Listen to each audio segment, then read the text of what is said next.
thank the people of Azimio so much. I realized yesterday that Baba decided to go to the people's. He became the people's leader and went to their parliament. And I thought this is the way to go, Madam Speaker. I thought of saying this is now where these people belong. Let him be there. Let him understand what people want out there. Let him tell us what we need to do to our people.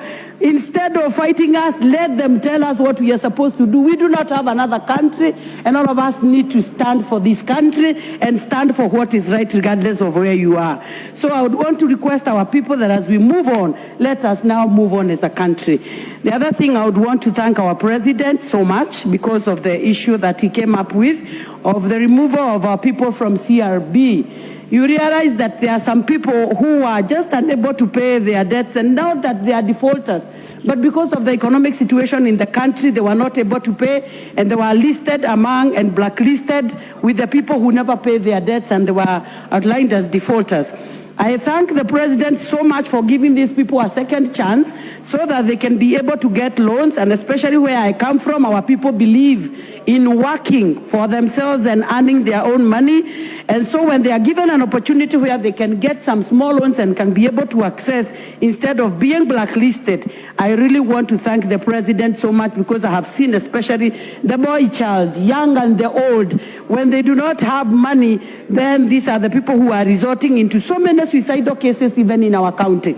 And so I want to thank the president so much for giving this opportunity. I would also want to request the government to avoid the issues of borrowing locally, so that they can also give our people the idea of trying to get money from the banks and also being assisted by the banks that are around to be able to get loans and be able to move on with their lives. So finally, Madam Speaker, I would just want to make this very one humble request in this house. I would just want to pray to our people and to request us to work as a team. My prayer is that we work as a team. I want to make a very humble prayer, a very, very humble prayer as a mother, as a wife and a citizen of this country, to our people in Azimio, to accept that the country has to move on, and to accept that our president is none other than William Samoei Ruto, and that the country has to go on and we have to move on, and they need to believe and they need to live with that, so that as we continue working, they also need to give the president time to work. He's not a robot. It's only a month. They need to give our president a time to organize the country and to be able to move on. And last one but not least, I would also want to request, if we are able as a house to be able to give the CSS, I would also want to congratulate the president also for appointing Moses Kuria, Honorable Moses Kuria. And I want to pray that as we get into this moment, as I continue requesting us to continue working together, we request the rights of Moses Kuria when they get such an opportunity.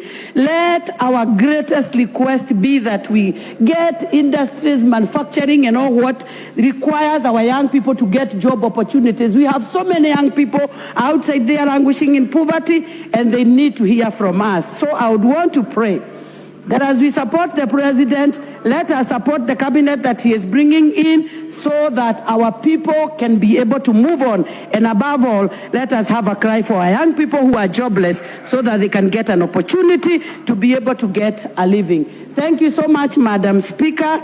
May God bless you, and God bless this house, and God bless Kenya.